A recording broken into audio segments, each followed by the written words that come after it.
Hello dear students, lecture number 7 fundamental of partnership में हम लोग पढ़ने वाले हैं। टॉपिक है इंटरेस्ट ऑन ड्राइंग।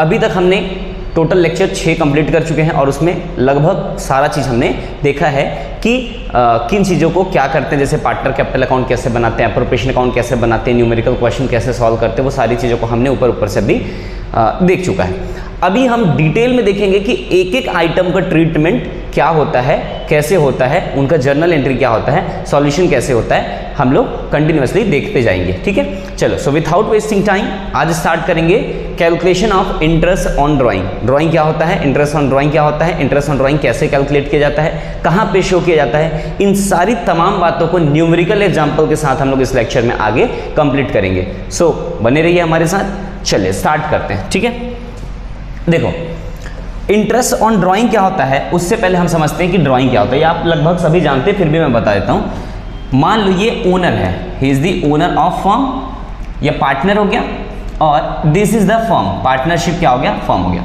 तो ओनर क्या लगाता है फर्म में, कैपिटल। ओनर फर्म में क्या इंट्रोड्यूस करता है, कैपिटल। ठीक है, और इस कैपिटल से फर्म क्या करता है, इस कैपिटल को यूज करके फर्म क्या जनरेट करता है, प्रॉफिट। फर्म क्या जनरेट करता है, प्रॉफिट जनरेट करता है। नाउ अब ओनर क्या करता है, जब ये कैपिटल लगाया है उसी पैसे को अपने पर्सनल यूज के लिए, अपने खुद के यूज के लिए अगर वो विथड्रॉ कर लेता है, निकाल लेता है, तो उसको हम लोग क्या कहते हैं, ड्राइंग कहते हैं। उसको हम लोग क्या कहते हैं, ड्राइंग कहते हैं। ठीक है, और इस ड्राइंग के बदले में ओनर जो होता है वो फर्म को क्या देता है, इंटरेस्ट देता है। क्या देता है, इंटरेस्ट।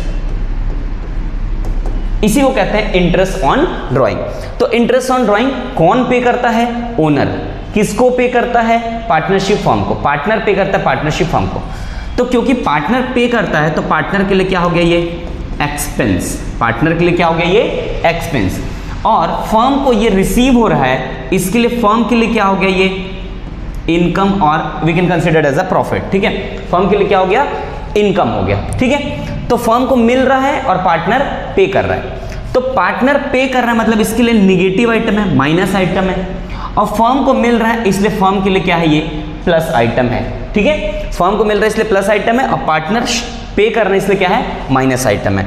नाउ जो पार्टनर होता है वो कौन सा अकाउंट बनता है, पार्टनर के लिए कैपिटल अकाउंट बनता है। कौन सा अकाउंट बनता है, कैपिटल अकाउंट। और फर्म क्या बनाता है, एप्रोप्रिएशन अकाउंट। ये हम अभी तक देखते आ रहे हैं। ठीक है, फर्म क्या बनाता है, एप्रोप्रिएशन अकाउंट।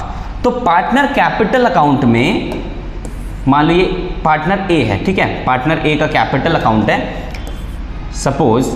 तो करना क्या हमको, पार्टनर मान लो किसी भी पार्टनर का नाम है ए बी, तो ये इंटरेस्ट ये क्या होता है, माइनस आइटम। तो हम लोग किधर शो करेंगे, डेबिट साइड शो करेंगे। कैपिटल अकाउंट किधर शो करेंगे, debit side. So to interest on drawing, to interest on drawing. तो ये माइनस आइटम डेबिट के साइड से होता है, इसलिए हमने इधर शो किया। फर्म क्या बनाता है, एप्रोप्रिएशन अकाउंट बनाता है। फर्म क्या बनाता है, एप्रोप्रिएशन अकाउंट बनाता है। तो फर्म के लिए क्या हो जाएगा, ये प्लस आइटम है, और प्लस आइटम किधर आता है, क्रेडिट साइड। कौन से अकाउंट के, एप्रोप्रिएशन अकाउंट के। ठीक है, तो हम इधर लिखेंगे बाई इंटरेस्ट ऑन ड्राइंग, कोई भी पार्टनर का। ठीक है, अब हमको मान लो ये तो समझ में आ गया कि कहाँ शो करना है। अब अगर जर्नल एंट्री करने बोला तो जर्नल एंट्री कहाँ पे करेंगे। देखो मान लो ये पार्टनर ए का अकाउंट है ना, एज कैपिटल अकाउंट। पार्टनर का नाम क्या है, ए है। तो पार्टनर का ए के कैपिटल अकाउंट के डेबिट की तरफ हमने क्या लिखा है, टू इंटरेस्ट ऑन ड्राइंग। तो एंट्री क्या हो जाएगा, मैंने लास्ट लेक्चर बताया था, कोई भी चीज अगर डेबिट साइड है तो एंट्री में क्या हो जाएगा, क्रेडिट हो जाएगा। और जिस अकाउंट के डेबिट साइड है वो अकाउंट क्या हो जाएगा, डेबिट हो जाएगा। तो यहां पे क्या हो जाएगा, एज कैपिटल, हालांकि यहां पे आप पार्टनर कैपिटल लिखेंगे, मैं ए लिख दूं, है ना। As capital account debited to किधर क्या लिखेंगे, interest on, to interest on drawing. ठीक है, ये हो गया हमारा जर्नल एंट्री। ये क्या हो गया हमारा जर्नल एंट्री। दूसरा, ये कौन से केस में होगा, अगर फ्लक्चुएटिंग कैपिटल अकाउंट है तो, फ्लक्चुएटिंग कैपिटल अकाउंट है तो। लेकिन अगर यही फिक्स्ड कैपिटल अकाउंट होता तो फिक्स्ड कैपिटल अकाउंट में कौन से अकाउंट में चले जाता, ये करंट अकाउंट में चले जाता। तो एज कैपिटल अकाउंट की जगह फिर क्या आ जाता, एज करंट अकाउंट आ जाता। नोट्स बनाते हुए चलेंगे, ठीक है। यहाँ पे क्या जाता हमारा, कैपिटल अकाउंट के बदले क्या जाता, करेंट अकाउंट आ जाता। तो एज करेंट अकाउंट कब, जब ये फिक्स्ड कैपिटल अकाउंट होता तब, ठीक है। तो आई होप कि यहां तक आपको समझ में आएगा कि इंटरेस्ट ऑन ड्राइंग क्या होता है, कहां पे उसको शो करना है और उसका जर्नल एंट्री क्या होगा, ठीक है। तो अभी तो हमने सीखा कि इंटरेस्ट ऑन ड्राइंग क्या होता है और उसको कहां पे लिखना है। अब हम आगे जाके सीखेंगे calculation of interest on drawing, interest on drawing को कैसे कैलकुलेट किया जाता है, ठीक है। लेकिन उसको जानने से पहले थोड़ा सा एक चीज यहां पे समझना, इस डायग्राम में वापस आते हैं। देखो, जो ओनर होता है, जो पार्टनर होता है, ड्राइंग करता है और बदले में क्या देता है, इंटरेस्ट देता है। बदले में क्या देता है, इंटरेस्ट देता है। तो देखो, ये जो ड्राइंग हो रहा है वो दो जगह से हो सकता है, ये जो ड्राइंग हो रहा है वो दो जगह से। थोड़ा सा एक बार हम लोग क्लियर डायग्राम और बना लेते हैं। चलो, ये ओनर हो गया आपका और ये हो गया पार्टनरशिप फर्म। तो इसने कैपिटल लगाया था, तो फर्म के पास इसका कैपिटल रखा हुआ है, ठीक। और इस कैपिटल से इसने क्या जनरेट किया था, प्रॉफिट जनरेट किया था, ठीक है। तो अब देखो, जो पार्टनर है वो पैसा दो जगह से निकाल सकता है। एक अपना कैपिटल को ड्रॉ कर ले खुद के यूज के लिए, और दूसरा वो प्रॉफिट से पैसा निकाल ले। इस प्रॉफिट का भी हिस्सा को निकाला जा सकता है, ठीक है। तो इसको भी वो ड्राइंग कर सकता है, दोनों ऑप्शन है। अब आप मुझे बताओ कि जो पार्टनर है वो इंटरेस्ट कौन से अमाउंट पे देगा। देखो, दो टाइप का ड्राइंग हो रहा है। जब आप कैपिटल से निकालते हो तो इसको हम बोलते हैं out of capital, drawing out of capital, ठीक है। और जब पैसा प्रॉफिट से निकाला जाए तो इसको बोलते हैं ड्राइंग आउट ऑफ प्रॉफिट। क्या बोलते हैं, ड्राइंग आउट ऑफ प्रॉफिट। अब आप ही बताओ कि इसमें ब्याज किस में देना चाहिए। देखो, ओनर अपना खुद का पैसा जब निकालेगा तो उस पे ब्याज दे, इंटरेस्ट दे, ये सही होगा क्या, नहीं। वो खुद के पैसे पे क्यों इंटरेस्ट देगा, तो वो इंटरेस्ट किस पे देगा, ड्राइंग आउट ऑफ प्रॉफिट पे। और ये मैंने पहले भी बताया था जब कैपिटल अकाउंट का फॉर्मेट बताया था। तो जो इंटरेस्ट चार्ज होता है वो किस में होता है, ड्राइंग आउट ऑफ प्रॉफिट पे, नॉट ऑन अ कैपिटल। तो चाहो तो एक पॉइंट यहां पे लिख सकते हो, interest on drawing can be charged on, interest on drawing, सारे पॉइंट्स को यहां पे लिख लेते हैं। Interest on drawing can be charged on drawing out of profit, not on drawing out of capital. बहुत इंपॉर्टेंट पॉइंट है, ठीक है, समझ में आ गया। तो इंटरेस्ट कौन सा ड्राइंग पे लगेगा, जब वो कैपिटल से निकालेगा, आउट ऑफ प्रॉफिट से निकालेगा। आउट ऑफ कैपिटल से जब निकालेगा तो उसमें कोई भी इंटरेस्ट नहीं लगेगा, ठीक है। दूसरा पॉइंट समझना आप लोग, देखो, अब ओनर कौन सा पैसा निकाल रहा है, आउट ऑफ प्रॉफिट का निकाल रहा है, तो हम लोग क्या दे रहे हैं, इंटरेस्ट दे रहे हैं। तो इस बात को समझना कि जब आप प्रॉफिट से पैसा निकाल रहे हो, ठीक है, ये क्वेश्चन आपको बताएगा, या आप कैपिटल से निकाल रहे हो, वो क्वेश्चन आपको बताएगा। लेकिन अगर आपको क्वेश्चन बताएगा नहीं कि जो ड्राइंग है वो आउट ऑफ प्रॉफिट है या आउट ऑफ कैपिटल है, तो उस कंडीशन में आप मान लेना कि वो आउट ऑफ प्रॉफिट है और हमको इंटरेस्ट पे करना पड़ेगा। So if not mentioned in the question, then assume it as drawing out of profit, और उस कंडीशन में हमको इंटरेस्ट देना पड़ेगा, ठीक है। इतना समझना गया। चलिए नेक्स्ट पॉइंट समझना, थर्ड पॉइंट। देखो, पार्टनरशिप डीड के बारे में हमने पढ़ा है, और पार्टनरशिप डीड में साफ साफ हमने बोला था कि अगर पार्टनरशिप डीड नहीं है तो इंटरेस्ट ऑन ड्राइंग नहीं लिया जाएगा। फर्म जो है इंटरेस्ट ऑन ड्राइंग चार्ज नहीं कर सकता। तो अगर पार्टनरशिप डीड में लिखा हुआ है कि इंटरेस्ट ऑन ड्राइंग देना है या जितना परसेंट देना है, तो वहां तक तो ठीक है। लेकिन अगर पार्टनरशिप डीड नहीं है, उस कंडीशन में इंटरेस्ट ऑन ड्राइंग चार्ज नहीं होगा। तो interest on drawing can not be charged in absence of partnership deed, ठीक है। ये बात को ध्यान रखेंगे, अगर पार्टनरशिप डीड नहीं है तो इंटरेस्ट ऑन ड्राइंग नहीं दिया जाएगा, ठीक है। नेक्स्ट पॉइंट देखो, पार्टनरशिप डीड नहीं तो इंटरेस्ट ऑन ड्राइंग नहीं दिया जाएगा, ये तो आपको समझ गया। अच्छा, एक बात बताओ, ये जो ओनर है इसने ड्राइंग किया है और फर्म को क्या देता है, इंटरेस्ट पे करता है। मान लो फर्म को क्या हो गया, लॉस, फर्म को क्या हो गया, लॉस। तो अब ये बताओ, अगर फर्म को लॉस हो गया तो पार्टनर से इंटरेस्ट ऑन ड्राइंग लेना चाहिए कि नहीं लेना चाहिए?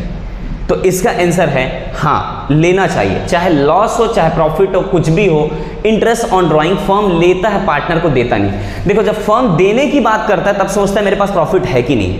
जब लेने की बात है तो वो नहीं सोचेगा कि मेरे पास प्रॉफिट है कि नहीं। जैसे एग्जांपल के लिए आप समझना कि मान लो आपने किसी फ्रेंड को मान लो उधारी में पैसा दिया हुआ है, तो ये क्या फर्क पड़ता है कि आपका घर का स्थिति क्या है, आपको फ्रेंड से उधारी का पैसा वापस मांगना चाहिए। लेकिन अगर आपने किसी से उधारी में पैसा लिया हुआ है तब आप सोचोगे कि भाई मैं दे पाऊंगा कि नहीं दे पाऊंगा, क्योंकि मेरे घर का हालत अभी ठीक नहीं है, मैं लॉस में चल रहा हूं। तो जब लेने वाली बात है तो यहां पे कोई कंडीशन नहीं, ठीक है। तो interest on drawing can be charge even in case of loss, even in case of loss. यहां तक समझ में आ गया? चलिए इतना पॉइंट को नोट डाउन करेंगे। अब हम लोग न्यूमेरिकल पार्ट में धीरे से चलेंगे, ठीक है। थोड़ा सा एक बार रिवाइज कर लेते हैं क्या क्या है। देखो, it is given by partner to firm, मैं आपको ऑलरेडी बता चुका हूं। Expense for partner and income for the firm, ये भी बता चुका हूं। Credited to appropriation account, appropriation account के क्रेडिट साइड से होगा, और debited to capital account, capital account के डेबिट साइड से होगा। इसको charge against P and L बोलते हैं, ठीक है। हालांकि इस पॉइंट को यहां से एलिमिनेट कर दो, थोड़ा सा मिस्टेक है इस पॉइंट में, बाद में समझते हैं इसको, ठीक है। चलो नेक्स्ट पॉइंट देखते हैं। It is not given in the absence of partnership deed, अभी मैंने आपको बता दिया एब्सेंस ऑफ पार्टनरशिप डीड में नहीं दिया जाएगा। It is charge even in case of loss, अभी बताया कि लॉस होगा तब भी चार्ज होगा। Charge proportionally, charge from the month the amount is used in an accounting period. इस पॉइंट का मतलब ये है कि कोई भी पार्टनर जो है वो जिस मंथ में ड्रॉ करेगा उसके बाद ही तो आप ब्याज लेंगे ना। जैसे एक एग्जांपल समझना कि मान लो एक पार्टनर है यहाँ पे और आपका 1 अप्रैल से लेके अकाउंटिंग चलता है कहाँ तक, 31 मार्च तक। अब मान लो कोई पार्टनर 1 अक्टूबर को क्या कर रहा है, ड्राइंग कर रहा है, 1 अक्टूबर को ड्राइंग कर रहा है और 31 मार्च को अकाउंट क्लोज हो रहा है, तो उसको कितने मंथ का ब्याज देना चाहिए? 1 अक्टूबर से देगा, तो 1 अक्टूबर, देन नवंबर, देन दिसंबर, ऐसे करके पूरा 6 महीने का ब्याज देगा। कब तक का? 31 मार्च तक का। उससे पहले का ब्याज ये नहीं देगा, क्योंकि उससे पहले तो पैसा लिया ही नहीं, तो ब्याज क्यों देगा? तो जितने दिन पैसा वो यूज करेगा उतने दिन का ब्याज देगा, ठीक है। वही इस पॉइंट का मतलब था। चलो नेक्स्ट है, charge on drawing out of profit and does not charge on drawing out of capital. ये भी बता दिया कि इंटरेस्ट ऑन ड्रॉइंग किस में चार्ज होता है, आउट ऑफ प्रॉफिट में, ना कि आउट ऑफ कैपिटल में। और अगर क्वेश्चन में नहीं बताया है तो हम क्या एज्यूम करेंगे, उसको आउट ऑफ प्रॉफिट एज्यूम करेंगे, ठीक है। आई होप कितना पॉइंट आपको समझ में आ गया, थ्योरेटिकल पॉइंट, ठीक है। चलो टाइप ऑफ ड्राइंग मैंने आपको बता दिया, एक होता है आउट ऑफ प्रॉफिट और एक होता है आउट ऑफ कैपिटल, ठीक है। तो सेकंड पॉइंट आप देखो, डू नॉट, फर्स्ट पॉइंट देखो, इंटरेस्ट चार्ज, इंटरेस्ट किस में चार्ज होगा, आउट ऑफ प्रॉफिट में, और आउट ऑफ कैपिटल में interest does not charge, out of capital में इंटरेस्ट चार्ज नहीं होगा। लेकिन सेकंड पॉइंट क्या है उसका मतलब समझना, do not affect capital and affect capital of partner. इस पॉइंट का क्या मतलब वो समझना। देखो मान लो आप 1 लाख रुपए इंट्रोड्यूस करते हो, एक ओनर है, ठीक है, और फर्म को कितना रुपीस देता है, कैपिटल के रूप में 1 लाख रुपीस वो पे करता है फर्म को, ठीक है, स्टार्टिंग में, ठीक। और इस 1 लाख रुपए से हमने 10,000 प्रॉफिट जनरेट किया। कितना जनरेट किया प्रॉफिट? 10,000 प्रॉफिट जनरेट हुआ। और इस 10,000 में से 2,000 इसने क्या कर लिया, ड्राइंग कर लिया। इसने क्या कर लिया, 2,000 इसने ड्राइंग कर लिया। तो इस ड्राइंग को हम लोग क्या बोलेंगे, आउट ऑफ प्रॉफिट बोलेंगे। और इसे 2,000 पे क्या देंगे, फर्म को वापस इंटरेस्ट देंगे। क्या देंगे? इंटरेस्ट देंगे। अब आप ये बताओ कि आपने पैसा प्रॉफिट का निकाला, आपने इंटरेस्ट दिया, तो इसमें कैपिटल कहीं पे भी इफेक्ट हुआ क्या? कैपिटल में कोई इफेक्ट आया क्या? नहीं आया। तो वही है कि जब हम इंटरेस्ट ऑन कैपिटल निकालेंगे तब भी इस टॉपिक को एक बार और देखेंगे। इस पॉइंट का मतलब ये है कि जो हम इंटरेस्ट ऑन ड्राइंग चार्ज करते हैं उसमें पार्टनर के कैपिटल से कोई फर्क नहीं पड़ता है। आ रहा समझ में?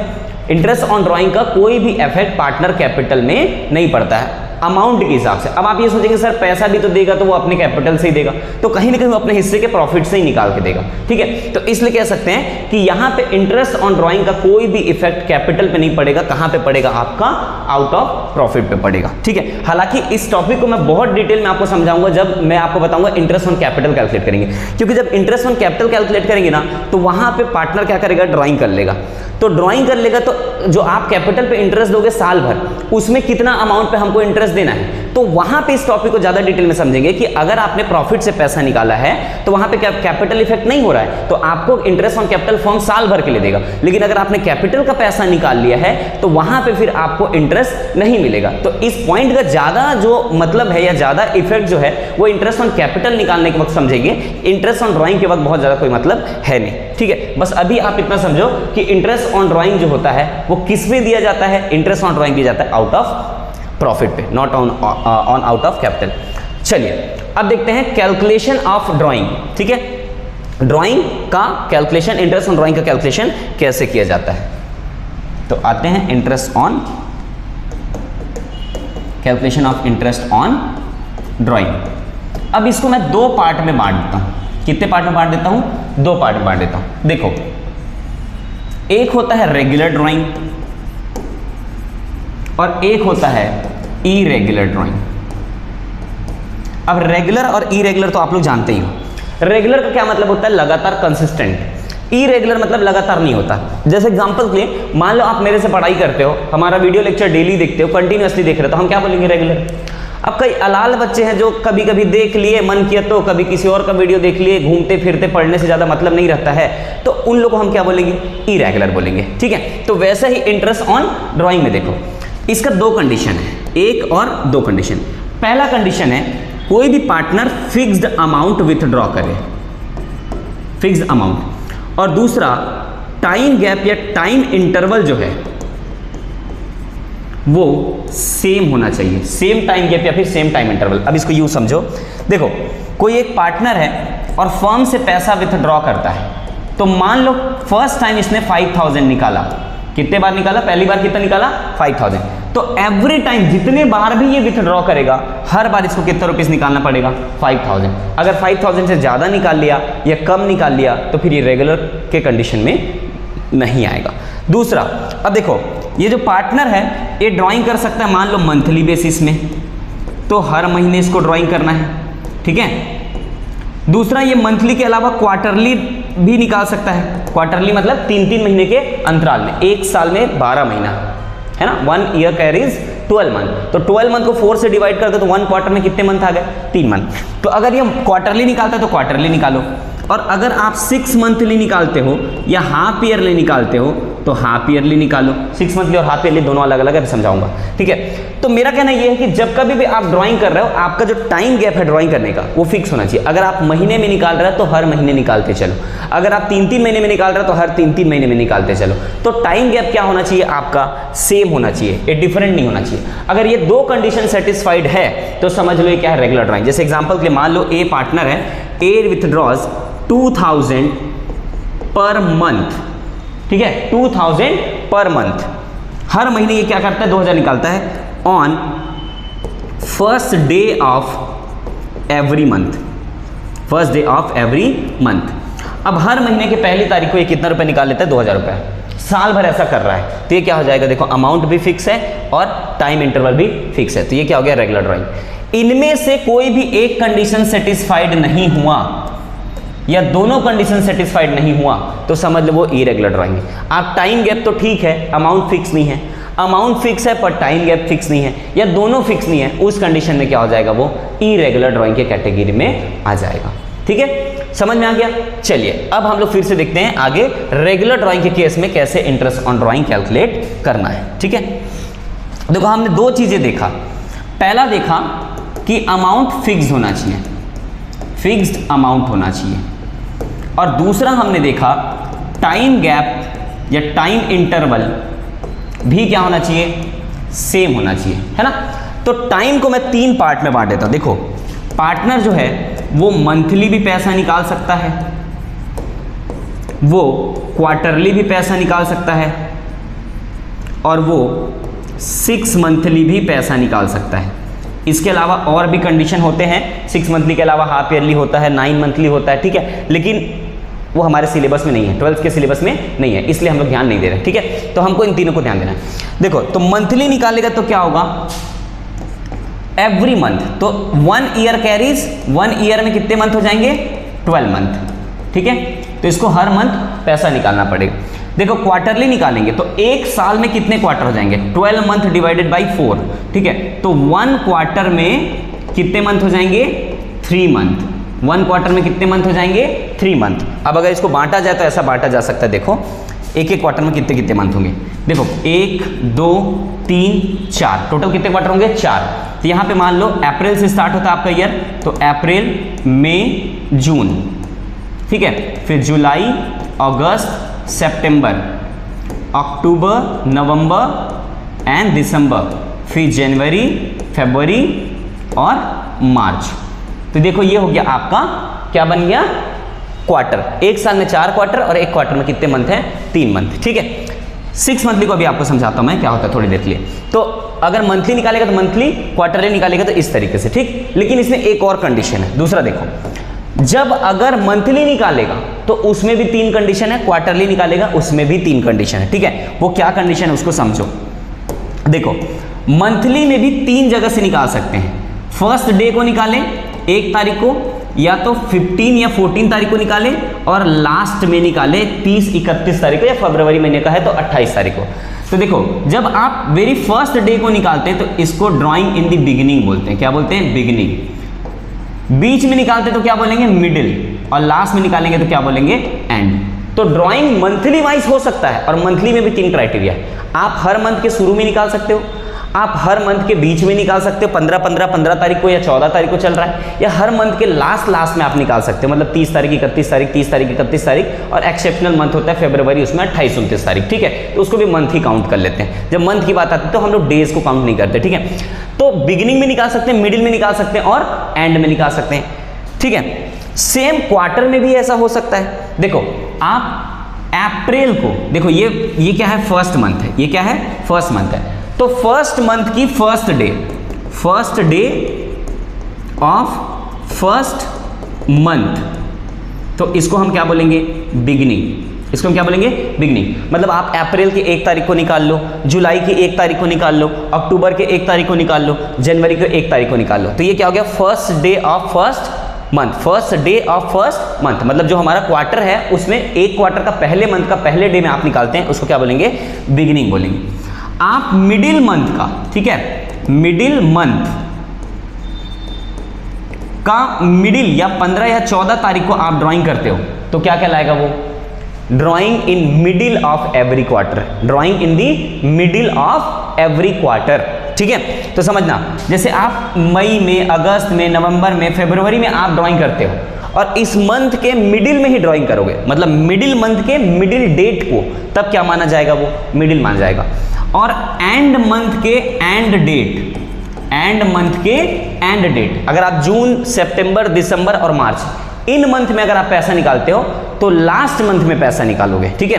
इन मंथ के लास्ट डेट को आप पैसा निकालोगे, तब क्या कहलाएगा, वो एंड कहलाएगा। तो देखो ड्राइंग क्या हो सकता है, बिगिनिंग, मिडिल और एंड, वो मंथ में भी हो सकता है और वो क्वार्टरली में भी। तो आई होप आपको समझ में आ गया होगा। जैसे मैं बोलता हूं कि सितंबर की 30 तारीख को आपने पैसा निकाला, तो क्या हो जाएगा, ये क्वार्टर का एंड, क्वार्टर का एंड, ठीक है। तो क्वार्टर के कंडीशन में अगर बिगिनिंग बोलेंगे तो हर क्वार्टर का पहला मंथ और पहली तारीख, हर क्वार्टर का बीच वाला मंथ और बीच वाली तारीख तो मिडिल हो जाएगा, हर क्वार्टर का आखिरी मंथ और आखिरी तारीख तो क्या हो जाएगा, एंड हो जाएगा, ठीक है। नाउ अब देखो ये 6 मंथली को देखते हैं। 6 मंथली को देख के आपको ऐसा लग रहा होगा साल में 2 बार, ठीक है, टोटल 12 महीना होता है और 6 मंथली के हिसाब से साल में 2 बार, लेकिन ये कंसेप्ट गलत है। आप साल में 2 बार ड्राइंग करते हो तो वो हाफ ईयरली कहलाता है, वो 6 मंथली नहीं कहलाता। 6 मंथली का मतलब यहाँ पे अकाउंटिंग ईयर से, 6 मंथली का मतलब किससे, यहाँ पे अकाउंटिंग ईयर से। या मैं आपको समझाने के लिए बता सकता हूँ 2 तरीका। देखो आप ये मान लो कि कोई एक ऐसा पार्टनर है जो शुरू के 6 महीने में ड्राइंग नहीं किया था, लेकिन अगले 6 महीने में लगातार वो ड्राइंग कर रहा है और मंथली बेसिस में ड्राइंग कर रहा है, तो हमारा अकाउंटिंग ईयर कितने में कन्वर्ट हो गया, सिर्फ 6 महीने में। अकाउंटिंग ईयर कितने में कन्वर्ट हो गया, 6 महीने में। तो इसको साधारण एक सिंपल एग्जांपल से आप ये मान लो कि हमारा जो अकाउंटिंग ईयर 1 अप्रैल से लेके 31 मार्च होता है, अब ये 12 महीने का होता है, तो ऐसा ना हो कि आप ये मान के चलो कि 1 अप्रैल से हमारा अकाउंटिंग जो चल रहा है वो 30 सितंबर चल रहा है, जो कि 6 मंथ हो गया, या तो फिर 1 अक्टूबर से लेके 31 मार्च चल रहा है, ऐसा आप मान लो, तो ये भी क्या हो गया, 6 मंथ हो गया। तो आप क्या कर रहे हो, आप ड्राइंग तो करोगे मंथली, आप ड्राइंग तो करोगे क्वार्टरली, लेकिन 6 महीने के हिसाब से। तो अगर यहाँ पे देखेंगे मंथली के हिसाब से, तो टोटल मंथ कितने हो गए? 6 मंथ। 6 मंथली में अगर मंथली के हिसाब से देखा जाए तो कितना मंथ हो गए? Total 6 month. और अगर क्वार्टरली के हिसाब से देखा जाए तो 6 मंथ है, तो 6 को किससे डिवाइड कर दो? 4 से। तो 1.5 मंथ है ना, 1.5 मंथ का क्वार्टर बन जाएगा। यहाँ पे समझ में आ रहा है? डेढ़ महीने का, 15 दिन का एक क्वार्टर में, ठीक है। तो डेढ़ महीने का 1.5 मंथ का क्या बन जाएगा? एक क्वार्टर। फिर अगला क्वार्टर 1.5 मंथ का, 3 महीने हो गए। फिर अगला क्वार्टर 1.5 मंथ का, 4.5 मंथ हो गए। फिर अगला क्वार्टर 4.5 मंथ का। तो आप ये समझो 6 मंथली मतलब आप क्या कर रहे हो? साल में 2 बार ड्राइंग नहीं कर रहे हो। 6 मंथली मतलब आप समझ लो कि आपका अकाउंटिंग ईयर को ही हम लोग 6 महीने में कन्वर्ट कर दिए। तो जैसा आप साल भर के लिए देख रहे थे, अब उसको 6 महीने के नजरिए से आपको देखना है। तो ये 3 तरीका हो गया आपका, मंथली, क्वार्टरली और 6 मंथली। ठीक है, क्लियर यहां तक? अब देखते हैं फॉर्मूला। ठीक है, चलिए आते हैं फॉर्मूला पार्ट में। देखो फॉर्मूला क्या है ड्राइंग कैलकुलेट करने का? कौन से मेथड से? रेगुलर मेथड से। ठीक है, देखो फॉर्मूला है आपका total drawing in respect to amount, total drawing into rate, जो भी क्वेश्चन में दिया रहेगा, upon 100 into average period upon 12। एक एक करके इसको समझते हैं। देखो टोटल ड्राइंग मतलब होता है, क्वेश्चन में मान लो अगर आपको दिया है कि पार्टनर ए है और वो 2000 मंथली ड्राइंग करता है, तो साल भर में कितना ड्राइंग करेगा? 2000 इंटू 12, तो 24,000 ड्राइंग करेगा। अगर कोई पार्टनर है 2000 क्वार्टरली ड्राइंग करता है, तो इंटू 4 वो कितना ड्राइंग करेगा? 8000 ड्राइंग करेगा। तो ये टोटल अमाउंट को हमको यहाँ पे लेना है, एक मंथ का या एक क्वार्टर का अमाउंट को नहीं लेना है। दूसरा रेट आपको क्वेश्चन में गिवन होगा 100 में, कोई दिक्कत नहीं है। 12 मतलब होता है, 12 मतलब मंथ है ना, साल में टोटल 12 मंथ होता है, तो हम लोग क्या कर देंगे? एवरेज निकालने के लिए 12 से डिवाइड कर देंगे। अब लास्ट आता है आपका एवरेज पीरियड क्या होता है। एवरेज पीरियड क्या होता है समझना। देखो मान लो आपने ड्राइंग किया 1 अप्रैल को, कितने तारीख को?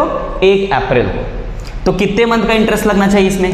पूरा 12 मंथ का इंटरेस्ट लगना चाहिए। अगर मंथली वाइज चल रहा है तो पूरा 12 मंथ का, क्योंकि आपने 1 अप्रैल पैसे निकाला तो साल भर का इंटरेस्ट दोगे।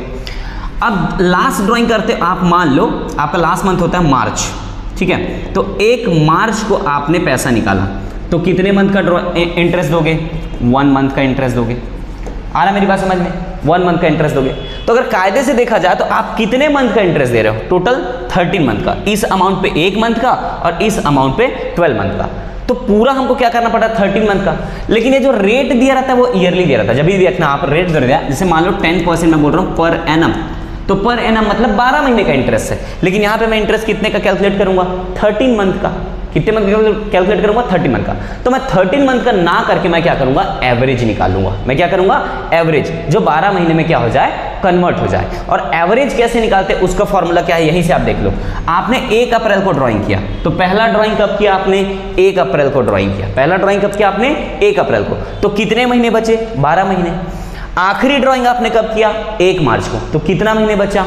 1 महीना। दोनों को जोड़ दो, डिवाइड बाई 2, एवरेज आ जाएगा आपका। ठीक है, तो समझना एवरेज पीरियड का फॉर्मूला है आपका एवरेज पीरियड। इसको याद करने की जरूरत नहीं है, मैं आपको अभी बहुत शॉर्ट ट्रिक बता दूंगा। ठीक है, average period is equal to जाएगा टाइम लेफ्ट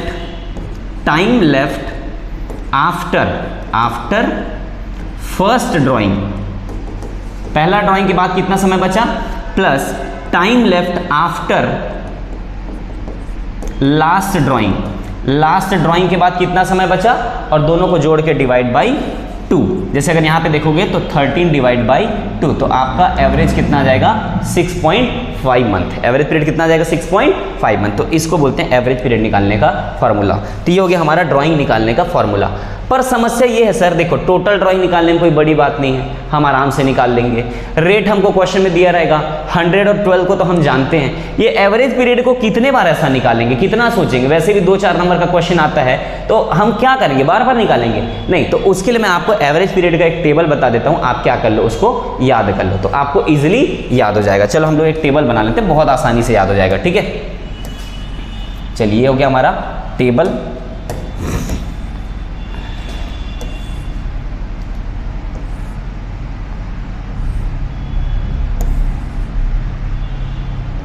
चलो सबसे पहले हमको लिखना है मंथली, फिर हम क्वार्टरली ड्राइंग करते हैं और फिर हम 6 मंथली जो हमारे सिलेबस में है। अब देखो, या तो आप बिगिनिंग में ड्राइंग करेंगे, या तो आप मिडिल में ड्राइंग करेंगे, या तो आप एंड में ड्राइंग करेंगे। तीन ही तरीका है, या तो शुरू में निकालोगे, बीच में, या तो आखिरी में। तो आप यहाँ क्वार्टर के यहाँ से चालू करो, ठीक है, क्वार्टर के लास्ट से चालू करते हैं यहाँ से। तो ये हो जाएगा आपका 4.5। कितना हो जाएगा? 4.5। अब एंटी क्लॉकवाइज चलो, 4.5, फिर यहाँ पे कितना हो जाएगा? 5.5, फिर सीधे ऊपर चले जाओ 6.5 और यहाँ पे आ जाओ 7.5, 4.5, 5.5, 6.5, 7.5, 4.5, 5.5, 6.5, 7.5। फिर मिडिल में आप क्या करो? 6 एंड हाफ, दैट इज 3। 6 और आधा, कितना हो गया? 3। 6 एंड 3। अब ऊपर जाओगे तो 0.5 ज़्यादा और नीचे जाओगे तो 0.5 कम। 0.5 ऊपर कितना हो जाएगा? 3.5 और नीचे जाओगे तो 0.5 कम 2.5। ये टेबल आप याद रखना। इस टेबल से आप यहाँ पे एवरेज पीरियड का फॉर्मूला को पुट अप कर देना। जैसे आपको बोलता है 6 मंथली का एंड 2.5, क्वार्टरली का बिगिनिंग 6, मंथली का एंड 5.5, मंथली का बिगिनिंग 6.5। ठीक है, तो 4.5, 5.5, 6.5, 7.5, 6, 3 ज़्यादा कम 3.5, 2.5। ठीक है, तो ये हो गया हमारा, क्या हो गया? फॉर्मूला हो गया। ठीक है, अभी हम लोग इसके बारे में क्वेश्चन भी करेंगे। अभी तक हम लोग क्या समझ रहे थे कि इंटरेस्ट ऑन ड्राइंग को कहाँ लिखना था और कैसे कैलकुलेट करना था। अभी हम लोग क्वेश्चन करेंगे। ठीक है, लेकिन क्वेश्चन करने से पहले मैं आपको बताता हूँ, आजकल सीबीएसई डायरेक्ट क्वेश्चन नहीं पूछता, दो तरीके से पूछता है। पहला पूछेगा कि इंटरेस्ट ऑन ड्राइंग कैलकुलेट करो। आपको क्या पूछेगा? Interest on drawing. दूसरा, आपको इंटरेस्ट ऑन ड्राइंग का अमाउंट आपको गिवन रहेगा। इंटरेस्ट ऑन ड्राइंग क्या हो जाएगा? आपको ये दिया रहेगा, ये गिवन रहेगा क्वेश्चन में। ठीक है, और आपको निकालेगा कैलकुलेट अमाउंट ऑफ ड्राइंग। क्या निकालने बोल देगा? Amount of drawing. तो क्वेश्चन को बड़ा ध्यान से पढ़ना। हम लोग जल्दी जल्दी में क्या करते हैं? इंटरेस्ट ऑन ड्राइंग ही निकालना है करके फटाफट इंटरेस्ट ऑन ड्राइंग निकालने लग जाते हैं। लेकिन क्वेश्चन में दोनों में से कोई भी निकालने बोल सकता है। या तो आप इंटरेस्ट ऑन ड्राइंग निकालो बोलेगा तो इंटरेस्ट ऑन ड्राइंग निकालेंगे, और अमाउंट ऑफ ड्राइंग निकालने बोलेगा और इंटरेस्ट ऑन ड्राइंग दिया रहेगा तो हमको वो निकालेंगे। ठीक है, चलिए इतना नोट्स को आप लोग जैसे भी पॉज करके अब स्क्रीनशॉट लेके प्रिपेयर कर लीजिए, फिर तब तक मैं क्वेश्चन बना लेता हूँ, है ना, और आगे हम लोग क्वेश्चन सॉल्व करेंगे। Just 5 second. ओके डियर, अब क्वेश्चन पार्ट में आते हैं हम लोग। ठीक है, नोट्स आप लोग लिख लिए होंगे। ठीक है, और नोट्स अगर नहीं भी लिखे होंगे तो यहाँ पे साफ साफ नोट्स दिया हुआ है, आप लोग यहाँ से थोड़ा सा देख सकते हैं कि इंटरेस्ट ऑन ड्राइंग कैसे निकालना है, रेगुलर ड्राइंग क्या होता है, इरेगुलर ड्राइंग क्या होता है, इंटरेस्ट ऑन रेगुलर ड्राइंग, फिर टाइम इंटरवल के बारे में यहाँ पे बताया गया है, बिगिनिंग मिडिल एंड में होता है। ठीक है, फिक्स अमाउंट भी तो ड्रॉ किया जा सकता है। ठीक है, और उसके बारे में यहाँ पे डिटेल में लिखा हुआ है। फिर फॉर्मूला यहाँ पे दिया हुआ है। ठीक है, एवरेज पीरियड का फॉर्मूला दिया हुआ है। उसके बाद एवरेज पीरियड टेबल आपको ये दिया हुआ है, सब कुछ यहाँ पे दिया हुआ है। आप पॉज कर करके इसको लिख लेंगे। फिर नोट है उसको मैं आपको ऑलरेडी बता चुका हूँ, आप लोग पढ़ेंगे आपको समझ में आ जाएगा। इंटरेस्ट ऑन इरेगुलर ड्राइंग हम लोग नेक्स्ट लेक्चर में देखेंगे। ठीक है, तो चलिए अब फिर से हम लोग क्वेश्चन पार्ट में आते हैं। ठीक है, देखो क्वेश्चन बहुत सिंपल है। क्या लिखा हुआ है यहाँ पे क्वेश्चन में? They withdrew 10,000 on 15th day of every month. देखो 15th डे, ये निकालता कितना है? 10,000। और कब निकालता है? 15th डे बोला है, तो 15th डे मतलब क्या हो गया? मिडिल, और मिडिल ऑफ मंथ बोला है। ठीक है, तो 10,000 on 15th day of every month. Interest on drawing was to be charge at 12% per annum. Calculate interest on drawing. बहुत सिंपल है। फॉर्मूला क्या है हमारा? Total interest. फॉर्मूला क्या है? देखो यहाँ पे total drawing into rate upon 100 into average period by 12 is equal to interest on drawing. ठीक है, तो अमाउंट हमारा कितना है ड्राइंग का भाई? 10,000। कितना मंथ तक ड्राइंग करेंगे? 12 मंथ तक ड्राइंग करेंगे। ठीक है, कितने मंथ तक ड्राइंग करेंगे? 12 मंथ तक ड्राइंग करेंगे। इनटू रेट ऑफ इंटरेस्ट कितना दिया हमको? 12% दिया हुआ है, तो 12 डिवाइडेड बाई 100 हो गया। और इनटू आपको क्या करना है? लास्ट में एवरेज पीरियड। एवरेज पीरियड देखो मिडिल ऑफ मंथ, तो टेबल याद है 4.5, 5.5, 6.5, 7.5, फिर बीच में क्या था? 6। तो मिडिल क्या हो गया आपका? 6, और 6 डिवाइडेड बाई 12। अब इसको कैलकुलेट कर लो, थोड़ा सा देख लेते। चलो 12 से 12 कैंसिल हो जाएगा, 0 से 0 कैंसिल हो जाएगा। हमारे पास बचा क्या क्या भाई? यहाँ पे 100 बचा, इंटू यहाँ पे क्या बचा? 12 बचा, और यहाँ पे क्या बचा? 6 बच गया, है ना। तो 12 छक्के 72, 00। ठीक है, आगे हमारा आंसर। कोई डाउट? बहुत सिंपल क्वेश्चन था। ठीक, अब अगला क्वेश्चन भी ऐसा ही है पर छोटा सा चेंजेस है, वो देखते हैं। देखो इसमें चेंजेस क्या है, ब्रिज और मोहन दो पार्टनर है, एक है ब्रिज और दूसरा कौन है, मोहन। यहाँ पे दो पार्टनर हैं और दे विथड्रू 48,000 36,000 रिस्पेक्टिवली। इसने कितना निकाला 48,000 and 36,000 respectively during the year. इन्होंने साल भर में निकाला है, इन्होंने साल भर में निकाला है। इस बार ये नहीं बोल रहा है कि इन्होंने मंथली निकाला है, क्वार्टरली निकाला है, साल भर में कितना निकाला है 48,000। और कैसे निकाला है, evenly in the middle of every month, middle of every month. तो इन्होंने क्या किया है, मिडिल ऑफ मंथ निकाला है, मिडिल ऑफ मंथ, हर मंथ के बीच में निकाला है, पर हर मंथ के बीच में 48,000 नहीं निकाला है। इसने पहले ही जोड़ के बता दिया कि साल भर में इन्होंने क्या किया 48,000 और 36,000 निकाला है, पर निकाला कैसे है, मिडिल ऑफ मंथ। और मिडिल ऑफ मंथ का एवरेज पीरियड क्या होता है 6। अभी टेबल बताया था आपको 4.5, 5.5, 6.5, 7.5 और बीच में क्या था 6, तो मिडिल ऑफ मंथ क्या हो गया 6। According to partnership deed interest on drawing is to be charge at 10% per annum. और आपको निकालना है, तो मैं एक कर लिख देता हूं। चलो इसका अमाउंट कितना है 48,000, टोटल ऑलरेडी दे दिया है, मल्टीप्लाई करने की जरूरत नहीं है। इनटू रेट ऑफ इंटरेस्ट कितना दिया हुआ है आपको 10%, तो 10 divided by 100 into average period कितना है 6 डिवाइडेड बाई 12। सेम यहाँ पे भी आप 36,000 अमाउंट के साथ कर लेना, इसको कैलकुलेट कर लेना, आपका आंसर आ जाएगा। ठीक है, अगला में चलते हैं। चलिए नेक्स्ट क्वेश्चन है, ए बी पार्टनर है और प्रॉफिट इक्वल शेयर करते हैं। A drew regularly 4,000 in the beginning of every month. देखो ए क्या निकालता है 4,000 निकालता है रेगुलरली और हर मंथ के बिगिनिंग में, तो मैं इसको क्या कर देता हूँ इंटू 12 कर देता हूँ। ठीक है, अच्छा sorry beginning of every month for 6 month, 12 नहीं होगा, ये हर महीने के शुरू में तो निकालता है पर 6 मंथ के हिसाब से निकालता है, तो इंटू क्या करेंगे 6 करेंगे। 6 मंथ वाला बताया था आपको भी। ठीक है, 6 month. Now calculate interest on drawing 5% per annum for the period of 6 month, तो 5% मतलब 5/100 हो गया। अच्छा एवरेज पीरियड 6 मंथ का बिगिनिंग ऑफ एवरी 6 मंथ, याद करो 0.5 ज्यादा 0.5 कम, तो 3.5 ऊपर क्या जाएगा 3.5 और डिवाइडेड बाई 12। अच्छा यहाँ पे 12 ही रहेगा ना, इसको 6 मत कर देना कि 6 मंथली बोला करके, ये 12 ही रहेगा क्योंकि एवरेज पीरियड निकालना है। ठीक है, सॉल्व करेंगे आपका आंसर आ जाएगा कितना है 350। ठीक है, आप सॉल्व करके देख लेना। ठीक है, चलिए एक और क्वेश्चन देखते हैं फिर लेक्चर को खत्म करेंगे। चलो कैलकुलेट, अब इस क्वेश्चन देखो, calculate amount of Manas drawing. इस बार आपको ना इंटरेस्ट ऑन ड्राइंग नहीं निकालना है, इस बार क्या निकालना है अमाउंट ऑफ ड्राइंग। तो फॉर्मूला क्या होता है भाई, देखो interest on drawing is equal to total amount है ना, total amount of drawing into rate upon 100 into average period by 12, ये फॉर्मूला होता है। अब इसी पुट करते हुए चलेंगे। ठीक है, देखो क्या बोल रहा है, अब आपको अमाउंट निकालना है for the year and 31 March 2022 in the following alternative cases.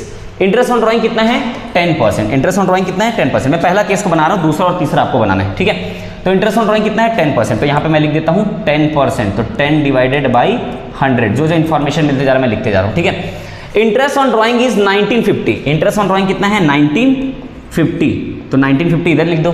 ठीक है, he withdrew fixed amount in the beginning of each month, हर मंथ के बिगिनिंग में फिक्स अमाउंट निकाला।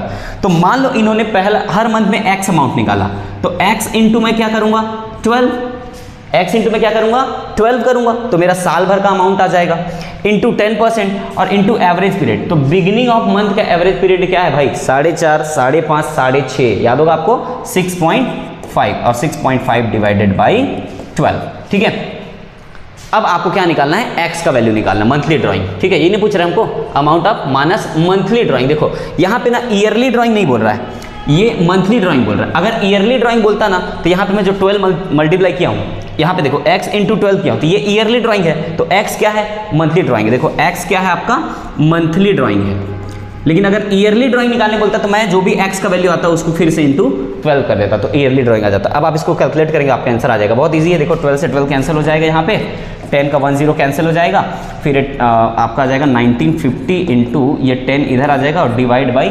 6.5 और इधर x। ठीक है, अच्छा ये पॉइंट को हटाने के लिए ऊपर एक और जीरो लगा दो। ठीक है, तो ये पॉइंट क्या हो जाएगा आपका हट जाएगा, तो ये 6.5। देखो 65 किससे कैलकुलेट कैंसिल होगा 13 से, है ना, तो 13 पंचे 65, 13 एकम 13, 6 13 5 65 0, ठीक है। 5 से फिर कर 5 3 15, ठीक है 0, तो कितना आ गया 3000 आया। पहले का आंसर 3000 करेक्ट हमारा। सेम आपको दूसरा और तीसरा का क्या करना है, बनाना है, that will be your homework, ठीक है। सो आई होप कि आपको इंटरेस्ट ऑन ड्राइंग का पूरा टॉपिक समझ में आया होगा। ये हो गया रेगुलर ड्राइंग का कैसे निकालते हैं। इरेगुलर ड्राइंग के लिए मैं एक और लेक्चर लेके आऊँगा नेक्स्ट क्लास में। So thank you so much for being part of अभ्यास एजुकेशन हब। हमारे साथ बने रहिए। Please do like, subscribe, comment and share. अगला लेक्चर में मिलते हैं। Thank you.